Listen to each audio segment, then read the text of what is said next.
Bang! We are back in your life for some UFC 272 post-fight. We're going to talk a little this upcoming UFC card, a little One Lights Out, and a little Bellator. So we're kind of all over the map today. Even a little PFL with Kayla Harrison re-signing to a multi-year deal. Why don't we start right there and go with a little Kayla Harrison off the rip? What did you think of that signing, Frank?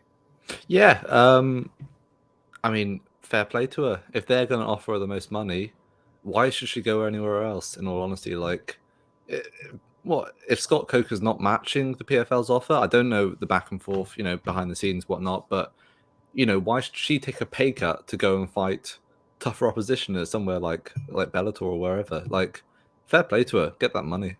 Yeah, and there is a little confusion on what went on here because Scott Coker sent an offer and PFL matched it. So some people have this misconception that Kayla Harrison is choosing PFL over Bellator, but it was a contractual thing where PFL could match it. So she did not pick PFL over Bellator. It was part of the contract, will you say. So she'll be staying at PFL. I don't necessarily love it for the sport of mixed martial arts. I respect Kayla Harrison for, grinding through and winning PFL, and I think she'll win PFL for the remainder of that contract. I would love to see her fight tougher opposition, but I respect the loyalty, and it's good for PFL. It'll help them grow their brand. I'm a little worried about them going into this pay-per-view style. I mean, it did not work at all when Bellator tried to go into the pay-per-view, and I see it being very similar for PFL. So I am a little worried about the future of the PFL brand with some of the things they're trying. But it does help that they got their biggest superstar on their roster, and they're going to keep her. Yeah, I agree. But I do think, you're spot on with the pay-per-view thing there. They have Kayla Harrison, but really, in terms of big pay-per-view draw names, she's all they have. They have some great fighters. I love PFL. I love watching their fights. Brendan Loughnane is an exceptional fighter who should be in the UFC, in my opinion. But, well, that's a different type of drama there. I mean, he literally earned his spot in the UFC and he said no. He won his spot on the Contender Series. He was a lock. I think everyone was tweeting congratulations on making it to the UFC to him. And then Dana says, hold the phone. That was ridiculous. But yeah, we'll see how it plays out. But maybe it depends on the price. Do we know prices yet for the PFL model? All I've seen is just that they're going to pay-per-view. I haven't seen what the price will be. I would assume it's got to be a cheaper pay-per-view, or I think they're in big trouble. People spend enough money on mixed martial arts, watching the UFC every weekend. You're not going to stop people from ordering the UFC. So if they're going to try to stay in that same price range, I think PFL is in deep trouble. But I kind of want to transition here because we did have a big UFC pay-per-view last weekend. It was the best friends turned bitter rivals. It was shoved down our throat that Colby Covington and Jorge Masvidal were friends turned foes. The fight kind of went down exactly how we both thought it would go down, and Colby Covington dominated from bell to bell. Yeah. I mean, well, did you hear that they used to live together and they used to be best friends? And Jesus Christ, it was ridiculous. And the press conference I thought was just horrendous. Yeah, it was come on, man. And yeah, the fight was exactly what you sort of, if you look at that fight on paper, that's how you imagine it would play out. Masvidal did rock him, fair play. But at that point, I think the gas tank was too depleted. He said later he was too worried about rushing in case, Colby shoots him on takedown. His trying to, overextending. But I don't think he knew how bad he hurt him in the fight. Well, yeah, because he was sort of half turning away when he hit him. So maybe he didn't quite see what all of us did from the TV. So, yeah, I don't know. It was a fight I was really excited about, 3 weeks in advance, and as it got closer and closer and closer, I lost interest in it. And then by the time fight day came around, I was like, "Oh, I'm not going to stay up for this." I just caught it the next day.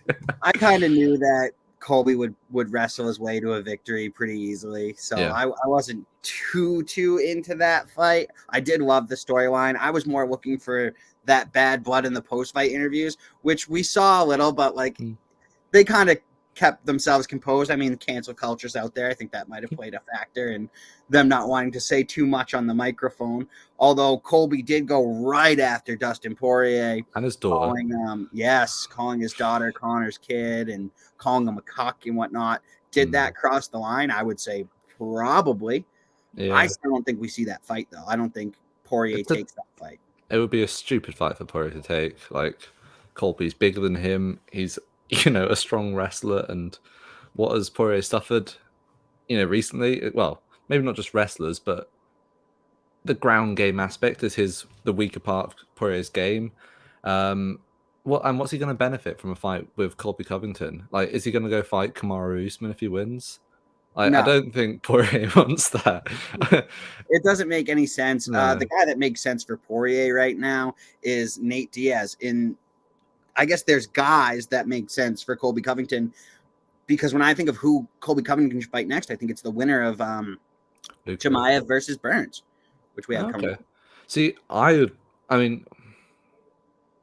regardless of my thoughts on it, Dana White has essentially said that is a number one contender fight. I imagine they're going to fight the winner of Leon Edwards versus Kamaru Usman, which is sort of rumored to happen this summer.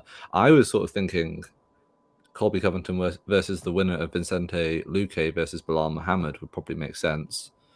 I would love to see Luque versus Colby Covington, in all honesty. That's exactly where my mind went. I think that Luque will seal the deal against Bilal Muhammad there. And Luque does have that stylistic kind of mismatch. What people were looking for in Jorge Masvidal, like, has that spark to knock Colby out. I didn't think Masvidal had it. Luque is a different story, though. Luque does have that ability to maybe keep the fight on the feet better than Masvidal did. And I think he has better striking than Masvidal. I know that's a hot take to some people, but I really do believe that Luque has better striking than Masvidal, and he could be a problem for Colby Covington. And I think Luque could be a problem for Kamaru Usman. Maybe. Yeah, I mean, you've also got to remember that he submitted Chiesa, didn't he? Who's like one of the best ground fighters.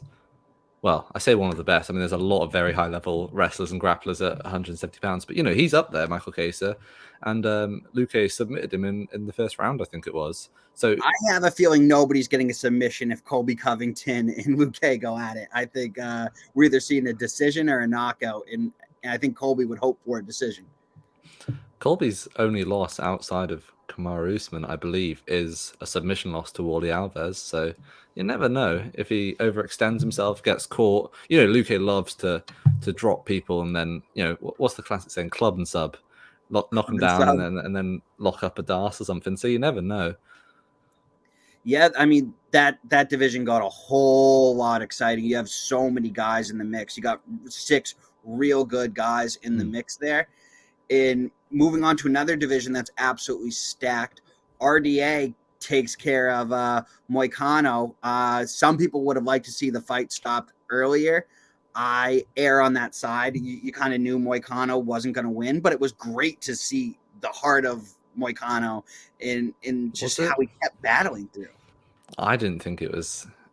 Honestly, it really should have been stopped. Do you not think? I thought it was an awful reflection upon the sport, the fact that Moicano is broken, essentially. And I know he did, start throwing a RDA in the last round, but RDA literally yesterday on the MMA Hour said that he did, take his foot off the gas pedal a little bit because he could see that, he'd beaten this guy every single round up into the 5th. And he was like, you only have to look at Moicano's face, which was just a bloody pulp. And I was like, oh, man.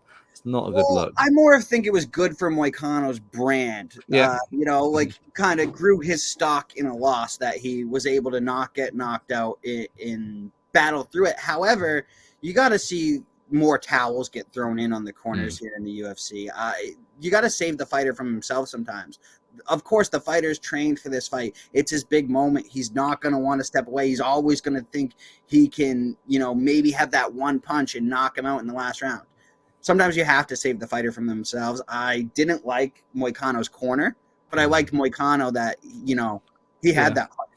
Yeah, that's fair enough. I mean, the referee should probably take some more stick as well. And I do rate Mark Goddard very highly, but the whole like, oh, you've got 30 seconds to work. I don't know if that's a good strategy or not. I'm really not sure because like ultimately he did take more punishment in that final round. But I don't know. Yeah, what's your thoughts on Goddard giving him that 30 seconds to show him something in the final round? These fighters always, like, when you talk to them about like referees off the record, they always appreciate the referees that let you keep going and don't stop the fights early. So we know the fighters like that, but from like, a long-term health thing, you don't like to see fighters take that much damage. So it's kind of a fine line. And it's a tough one to call. I would never want to be a UFC or MMA referee. It's so difficult. You're going to have someone mad at you if you do, and you're going to have someone mad at you if you don't. There's no easy way. There's no way you're not going to catch stick. You're going to catch it from the fans, the fighters, or the commission. Somebody's always going to be mad at you. There's no way to referee and have everybody happy. Yeah, I did see this morning. It was a fighter. I can't remember who said it, but basically it was saying that we need more safety precautions in the sport to save fighters from themselves. Like you say, guys will want to just throw, because they know the camera's on them at all times. People will call them a coward if they hang, throw in the towel themselves, sort of thing. You remember Max Ropskoff? Is that the name? Ropskoff? Several years ago, didn't want to stand up from the stool at the end of the round. And got slated for it. And, he didn't fight for another 2-3 years after that. Yeah. Either the commission or, I don't know, athletic bodies, I don't know enough behind the scenes to sort of comment too much on it, but they need to have something, a fail-safe, something to save these guys from themselves in situations like this. Because you don't know how much of a hellacious beating like that can impact someone's career. Because, Moicano, he might never be the same. He never had the best of gyms before this. And now being... I mean, you saw what he looked like. It was horrendous. He got taken straight to the hospital right after. And to Goddard's defense, the doctor did come in there and give an opinion and talk to Mark Goddard. So the doctor could have very well stopped that fight too. And he's probably the main guy that should have stopped the fight. He's the one that I would give most of the blame to in this circumstance. That was confusing because the doctor said you have reason to stop it, but he can see. Yeah. So it was, I don't know if maybe the coverage here is different and we got to hear that, but yeah, he said, there's enough reason to stop the fight, but he can see, so he can carry on. And Mark Goddard's like, well, you can tell him he can see. And the doctor's like, yes, he can see. And then that's when Goddard let the fight carry on. So okay, I didn't have that little tidbit. Maybe I'm shifting the blame a little back onto Goddard here, but it's weird. And the pressure and that being in the moment and all that. And the whole time they're having this back and forth. I stand by what I said earlier. I would never want to be a mixed martial arts referee. It would be rough. But great win ultimately for Moicano. Not Moicano, sorry, Dos Anjos. Question is, who does he fight next? Well, we both came to the same conclusion when we talked about this earlier. We actually wanted this fight before this fight even happened, so it's still Tony Ferguson. That's who I'd like to see him fight. Now, I don't think he fights Tony Ferguson, though. I wish they would give him that because those are two guys that are coming in on the end of their career. I think they're in the back half. I know RDA just had an impressive win, but I think that's probably around where he is fighting Moicano and guys like that. I think they give him Fiziev, but I think that's going to be a bad night for RDA. He's already been quite vocal on saying that he doesn't want to fight Fiziev. He wants the big sort of fights now. He's, like you say, he's in the latter half of his career, not getting any younger, and has had a big win. And he's ranked 6th, isn't he? He might. I'm not sure if he's gone up in this weekend's rankings updates, but I don't know. He deserves the respect that being a former champion, on a 2-fight winning streak in the lightweight division, deserves the respect that entails.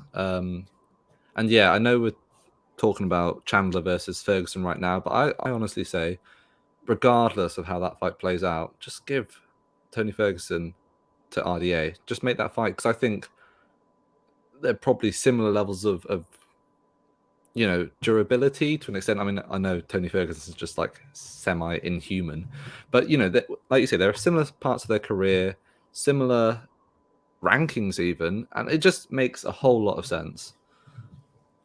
Yeah, I mean, those two guys are a little overranked, though. I don't think either Ferguson or RDA belongs in the top 10. So it's a little tough, but I think they are going to give RDA a tough opponent. I think we're going to see something maybe possibly bad happen to either Tony Ferguson or RDA because of how off these rankings are, which you hate to see. But both of them are going to get. Michael Chandler is a killer of an opponent. I mean, people like to clown him because he got the title shot quickly and lost, but he is really talented. He had a war with Justin Gaethje. He knocked out Dan Hooker. I mean, Michael Chandler is still elite. Oh, 100%. Yeah, I'd always favor him going into the fight with Tony Ferguson, unfortunately. And yeah, he is elite, and he just hits so hard. And I don't like you saw in Ferguson's battle with Gaethje. Ferguson's chin didn't give out so much as his body. Like, he's trying to shake it off, and I don't want to see him go through that again. But I imagine that's what will happen if they do fight. And the guy that probably stole the show on UFC 272 is from Arkansas. He's a country boy, and it's Bryce Mitchell. He was probably my favorite fighter on the roster, the active roster, before his 2-year hiatus. So I was pumped to see him back against Edson Barboza. And, I thought Bryce Mitchell did incredibly well on the feet. I know he did most of his work and got the win on the ground. I think everybody expected that out of Bryce Mitchell, though, if he could get the fight to the ground. What I was really impressed by was how good Bryce Mitchell was standing with Barboza. He dropped him, didn't he? He actually dropped Edson Barboza, which, I mean, if you heard on the commentary at the start of it, Joe Rogan's going on about Edson Barboza's this monster on the feet, da, da, da, da, da. And then Bryce Mitchell just goes out and lands I think it was a straight, and just puts him on the floor. And from that point onwards, Mitchell just coasts. And in his defense, Barboza is a monster on the feet. Yeah. I've said it before. I'll say it again. I think Bryce Mitchell will be in title contention by the time the year is over, if not fighting for the belt. Now, I think he's going to have to improve if he actually wants to win the belt. I don't think he can win it right now, but he's still a young fighter with a lot of room to grow, and I can't wait to see what Bryce Mitchell looks like down the road. Yeah, I mean, I still think Volkanovski and Holloway are just steps above the rest of the division, but, honestly, I would favor Bryce Mitchell against probably the majority of that top 10 right now, outside of those two, of course. Interesting fights could be Josh Emmett. That would be a fun one. Calvin Kattar. Everyone's ducking Josh Emmett, in my opinion. Nobody wants that fight because for whatever reason, Josh Emmett is not a big name, even though he goes out and has incredibly exciting performances. He beats everybody. There's no gain to fighting Josh Emmett because he's too good for the recognition you get if you are to beat him. Yeah, 100%. Emmett's a beast because he just hits like a truck and he can wrestle. I don't understand why he's not more popular. It's never made sense to me. He doesn't fight super regularly, does he? He was out for a while because of injury and whatnot. And he's not got the most outgoing personality. So maybe a combination of those things. I don't know. I like guys that can punch you in the face and knock you out, and that's definitely Josh Emmett. Speaking of somebody that might not really be able to punch you in the face and knock you out, hasn't had the most exciting fights. We go to next week's UFC card, and we got Santos in the main event. Thiago Santos, he's taking on, it is Magomed Ankalaev. Sorry. Me butchering names like normal. I think Thiago Santos is in trouble. Yeah, I would be inclined to agree with you. Ankalaev is just a surging prospect contender. He's walking that line between prospect and contender right now, isn't he? And this is the big fight to finally put a cornerstone on that ascension to contendership. And yeah, he's just been a monster since signing for the UFC, bar like the unfortunate last second triangle tap to Paul Craig. He's just been a beast. Like that front kick KO of Dalcha Lungiambula was something out of Anderson Silva's arsenal. And yeah, he looks like he's got it all. Whilst at the same time, Thiago Santos appears to be slowly falling apart. Definitely some ligament damage in his The knees. knee, yes, it's the knee that really took his career off the tracks. He was absolutely a contender, looking like a top contender. Had that fight versus Rakic, and it seemed like the winner of that fight was going to fight for the title, and then it was a snooze fest. So neither guy really moved in the rankings. And I don't think Santos has it in him anymore, and it's really unfortunate because it's really just an injury and it's not skill related. Yeah, and he is just getting on in his career a bit now. He's competed in 2 different weight divisions, fought for a title, but yeah, it does seem a bit of a changing of the guard main event, this one. Maybe the savvy veteran finds a way to get it done, but I just feel like Ankalaev has him in every facet of the game, sort of thing. Yeah, and then the co-main event there is Yusuf versus Marlon Moraes. Moraes is another guy that You mean he Yadong? was. Oh, sorry, Song Yadong. I don't know why I'm saying Yusuf. Song Yadong versus Marlon Moraes. Moraes is a guy that was a champion in another organization, came over to the UFC, has had kind of some up and down moments. He's on the back half of his career. He's obviously a legend, regardless. But I think the changing of the guard is coming again here. Yeah, it's just Moraes' chin, isn't it? He just can't seem to. Well, he's the epitome of a glass cannon. He hits super hard. He's still got that power, but it's just if he gets hit back, he just seems to crumble. Yeah, I think the chin's gone, which is unfortunate. It's usually the first thing to go, and I think we're seeing the end of Marlon Moraes. But again, nothing to hang his hat on. What a career he's had. Yeah. Was a champion in another organization. Probably came into the UFC too late. A tale as old as time. And Song just hits so hard. Like, it's just athleticism, pure unbridled athleticism from Song. And yeah, I do like Moraes. I like him as a fighter, but I just don't think he's gonna be able to hack it. Yeah, and now I want to move over to your favorite topic of the day here. Your boy Mads Burnell is headlining a Bellator card this weekend. He has a pretty tough matchup. I know who you're picking in this one. You're going Mads Burnell. How do you see this fight going down between Mads Burnell and Adam Borix? Honestly, like, yeah, I'm gonna pick Mads Burnell. That's just like straight up disclaimer. But I think it's an incredible fight that really there shouldn't be a significant favorite. They're both super talented guys. Borix, I think, what's his record now? 17-1. 17-1. Yeah, absolutely incredible fighter with big wins. Yeah, Sanchez, Kennedy, Aaron Pico, Pat Curran. Really good fighter is Adam Borix. I think Burnell will have enough. You know, he's got really slick combination boxing, and you know his ground game is exceptional.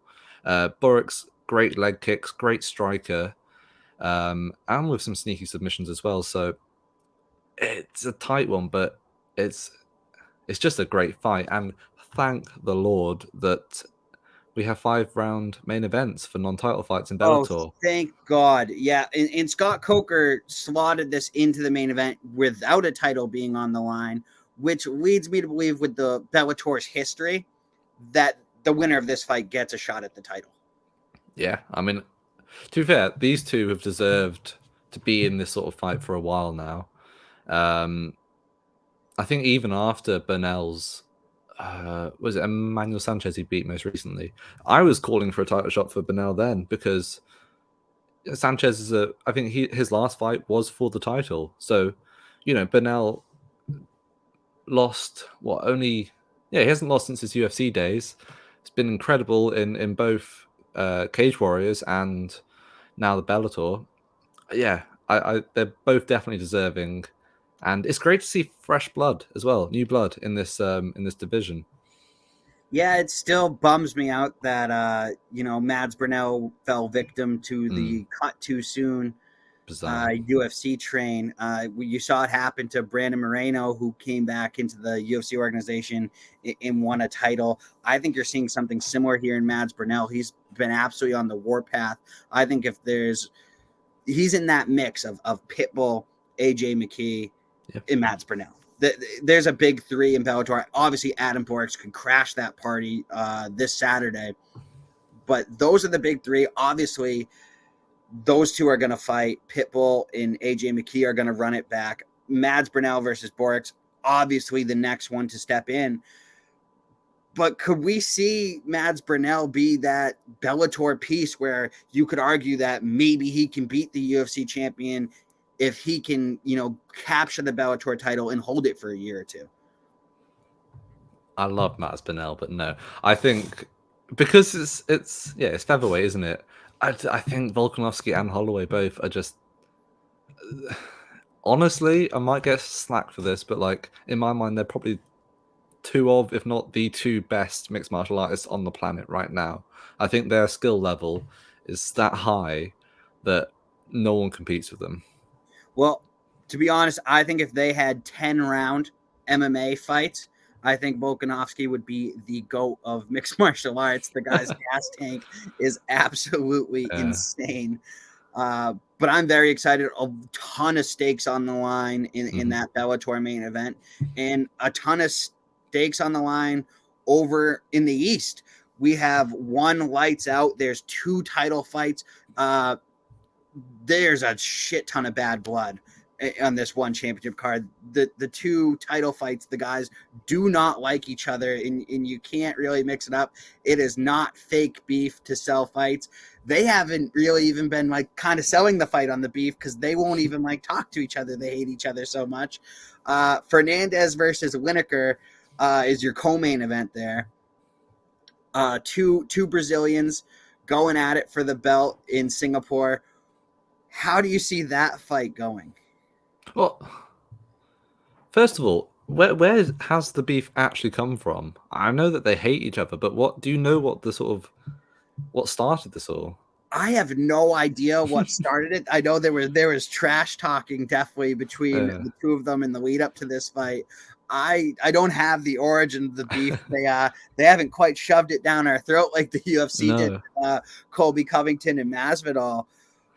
But they definitely don't like each other. Lineker has that power, but Fernandez has that really well-rounded game in. It's what's going to give here. Obviously, the power in one championship can sometimes really help you in the scoring because they do score it as a whole and it is not round by round. So when you're delivering that power, you're going to score. However, Fernandez might be able to neutralize that. I think he could come out with the decision here. I think it's either going to be Fernandez by decision or Lineker by KO. That's how I see that fight going. Yeah, I'm inclined to agree with you. Actually, my first pick as soon as I looked at the fights for the month, opened up Tapology and did my predictions on there. I went straight away Lineker just KO because he's just such a beast, isn't it? And isn't he? And he's able to further supplement his athletic prowess more now that he's out of the UFC. And yeah, he just looks like an animal. I thought his fight with Troy Warden was incredible, just like ripping constant combinations to the body and head. I'm a relatively newcomer to watching Bibiano Fernandez's fights, in all honesty. But from what I've seen, I would back Lineker, especially in the striking exchanges. Maybe if Fernandez could get the fight to the ground. Yeah, he's got some slick submissions on his record. He is a wizard on the ground. I think if it goes to the ground, Lineker could be in deep trouble. But I have to agree with you. Lineker on the feet, Fernandez on the ground. Styles make fights, and that's one that I'm super excited for. And I'm excited for the the main event here too, I might have a pretty big hot take, but Don Lee versus Gary Tonin. I think we're going to see the rise of Gary Tonin. I think it's been coming for a while. I think this is finally the opportunity. Gary Tonin is one of the best in Brazilian Jiu-Jitsu. And I think he's going to put it on a clinic here. We saw Ben Askren be so successful in one championship with his submission skills and his groundwork. Basically didn't even have to throw a punch and defended his belt, like over 10 times. I think we could see Gary Tonin do the same. I think he's so good on the ground that I think he can win this fight, and I think he can hold that belt for a long time if he's able to pull this off here. Yeah. Don't discredit Tan Lee, though. I do agree. I will probably back Tonin to win. Tan Lee is an elite level fighter. No idea how he didn't get into the UFC off his Dana White contender fight. That's another one similar to Brendan Loughnane we mentioned before. Yep. No idea how he didn't get signed to the UFC, but he's a really good fighter. He's, I believe, undefeated inside one championship so far. Tonin might win, but I expect Tan Lee to make it extremely competitive. Oh, I do as well. I just think Gary Tonin might be the best MMA grappler in one championship. I have huge expectations for Gary Tonin. Maybe it's that Jake Shields Kool-Aid that he's serving, but Jake Shields really believes that Gary Tonin is going to win that belt and that he is one of the best grapplers over there. Obviously, one now has that grappling division, so let's leave Gordon Ryan right out of this. I'm only talking about the mixed martial artists on that roster, but that should be a really fun one. Tons of fights. We got the trifecta. We got the UFC, we got Bellator, and we got one championship. It's kind of unfortunate that Bellator decided the Saturday show, because it would be nice to be able to watch all three. If it was because Friday morning we'll have the one championship here in the US, then Friday night could have been Bellator, but they chose to go Saturday and compete with the UFC. Never a good idea in my opinion, but Bellator gonna Bellator. So I'll try to catch that Mads Barnell fight. I'll also be trying to keep an eye on all the UFC fights.